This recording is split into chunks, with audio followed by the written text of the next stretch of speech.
ก็มาเฮ็ดขนมทุกคนลงไปแจกน้องๆนักเรียนทุกคนเลยมีไอคนมีไอฮักจากประเทศสิงคโปร์ทุกคนแล้วว่าจะเอ็ดขนมอันจะเอ็ดเหลือแจกน้องๆนักเรียนก็ได้แต่ว่าเฮาตามงบทุกคนงบ 5,000 แต่ว่าเกินงบแล้วแต่ตอนนี้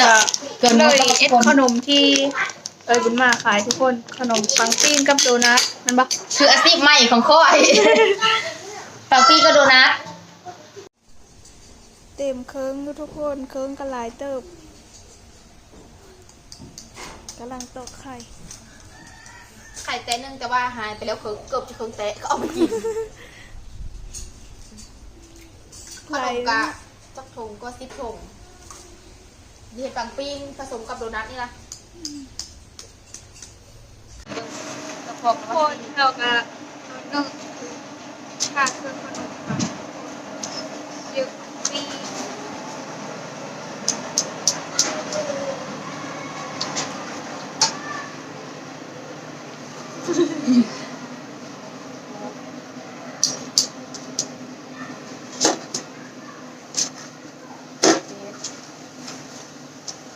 ถุงละ7 หน่วยทุกคนที่ใครทำพี่พ่อน้องเสิร์ฟเป็นนิวเลยเนาะ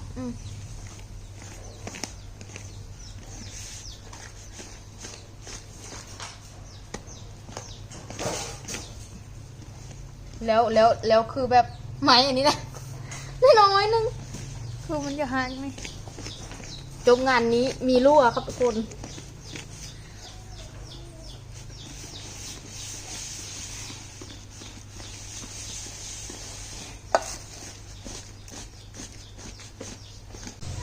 ทุกคนตอนนี้เราก็ผสมแป้งเลยแล้วเราก็มาลองอันนี้กระทงขึ้นหักเอามาเนาะ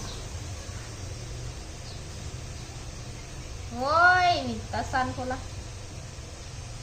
แป้งไม่ไปได้สั้นโคตร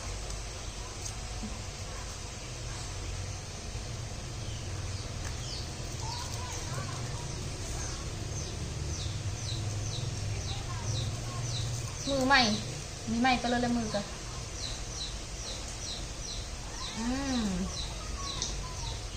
คือเหลือก้อนนี้ไปก็ได้พลาสติกไปนำ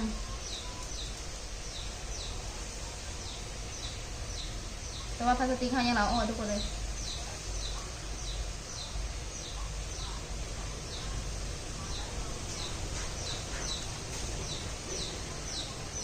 มันงาอยู่ได้แบบนี้นะแต่ว่าอุ้ยมอดิแล้ว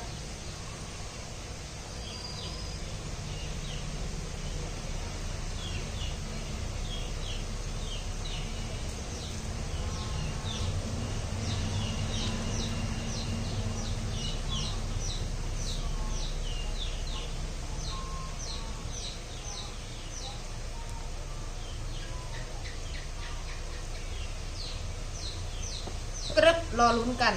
ว่าจะเป็นบ่เอ้ยสุกแล้วแต่ว่าทางเทิกมันหน้าตาจะเป็นแบบนี้นะแต่ว่าทางลุ้นอะดูมาชิมมาเอาเทิกก็ได้ดูกันเลย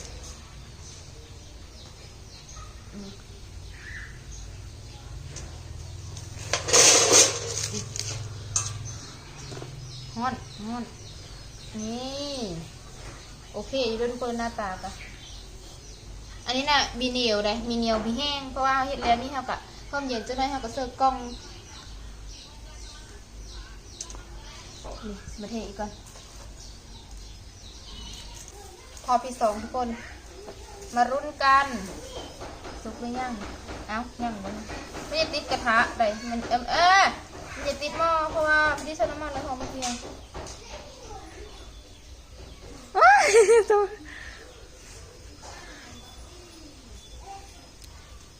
เชอรี่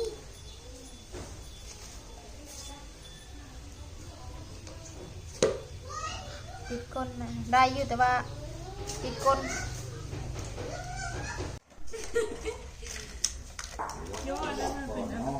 ทุกคนย่างแล้วเรากลับมาเนี่ยเขาก็มาใส่นะ3 ไส้นั่งที่ตัวแก้วไปทุกบ้านไปมีทุกคนเห็นแล้วนะข้าวกะสิมา ตัวขนมปังปิ้งเนี่ยเสิร์ฟเป็นนมทุกคนทั้งเทิงเนี่ยเสิร์ฟเป็นสตรอเบอรี่กับช็อกโกแลต นี่เห็นปะ แตงน้ำเสิร์ฟเป็นสูตร ใส่คือแบบลูกตาอย่างนี้นะไม่เป็นตาวะ อ้าว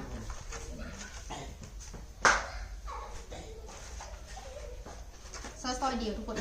ได้บุญน้ำเตรียวได้ทานแล้วก็มีกินน้ำซี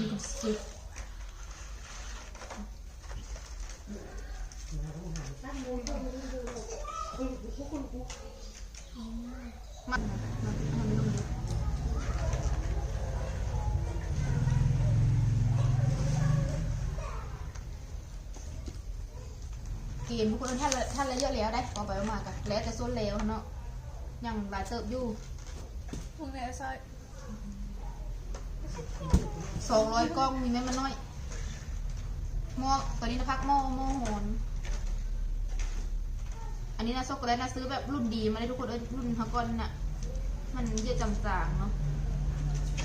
โอ้ว้าวมีเตอร์ลายเนอะใส่เยอะ โดนนอตัวไม่ตัวลายทำไมอ่ะเนี่ยนี่สำเร็จเลยเนาะตัวลายแล้วสตาร์ทว้า หน้าตาเป็นแบบอร่อยมากแต่ก็แค่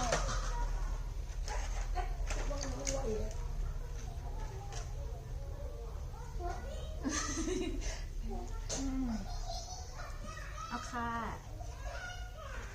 ทุกคนคันกล้องมันมีน้อยเซอร์กล้องมันสูงกว่านี้เขาเซอร์3 ก้อนแต่ว่าเซอร์ได้แต่2 ก้อนแล้วเขาซื้อกล้องมาแต่ว่าแถวบ้านเขาถ้าไม่มีกล้องนี้ต้องไปแบบเข้าในเมืองนะเซอร์ได้แต่2 ก้อนนี่ไว้เพราะว่ามือเสาเขาถ้าเขาเห็ดถ้าไม่นี่ไว้มีเห็ดไว้น่ะมีท่าน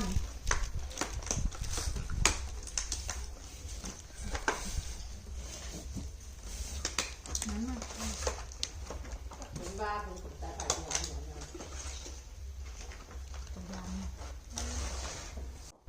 ทุกคนตอนนี้ก็ดึกแล้ว10 โมงแล้วประมาณ4 ทุ่มพาเดี๋ยวหิวข้าวขนมหาก็ได้70 กล่อง78 กล่องยังมีฮอด100เลยทุกคนดึกละ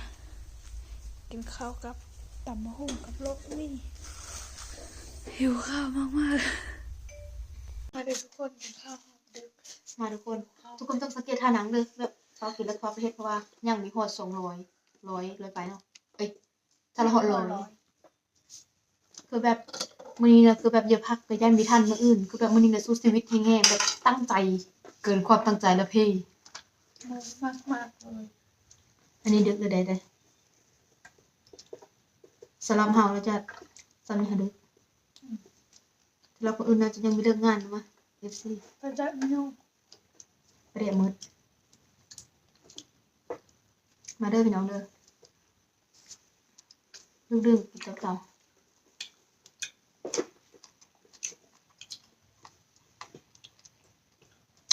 ก่อนนั้นมั้ง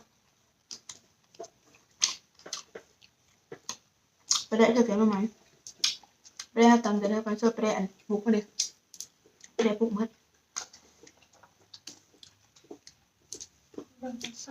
ซื้อประมาณ4-3 ปันนี่ทุกคนเลยเขาก็เลยไปได้ตั้งแต่เฮ็ดมันมือเขาก็มาเฮ็ดตอนแรกเพราะว่าเขาไปหาปลาไปดึกปลา มาฮอดโรงเรียนแล้วทุกคนทั้งคนทั้งนี่คือคนหลายเลยเนาะไม่รู้ว่าสิพอหรือว่าทุกคน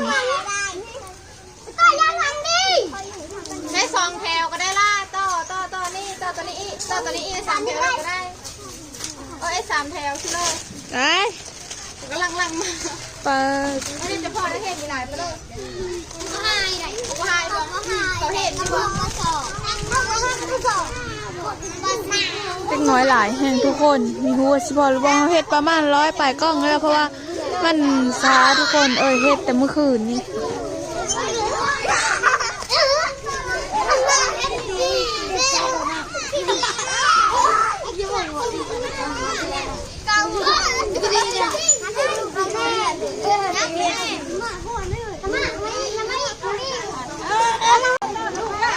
ยังมีมดทุกคนห้องเขายังมีอีกห้องหนึ่งยังทันได้เลิกทุกคน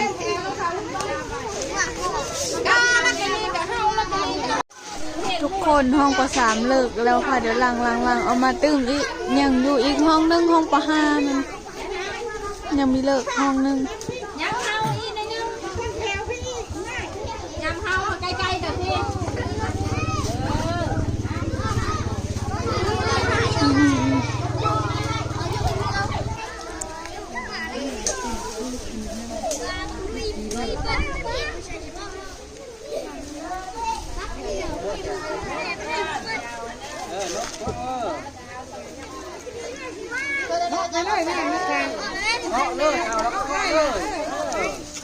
ยับขึ้นมายับขึ้นมา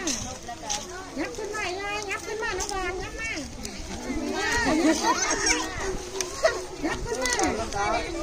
ขาดอยู่คุณยับมายับมายับมาเลยยับมายับมา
ยับขึ้นมาไปสิไปสิไป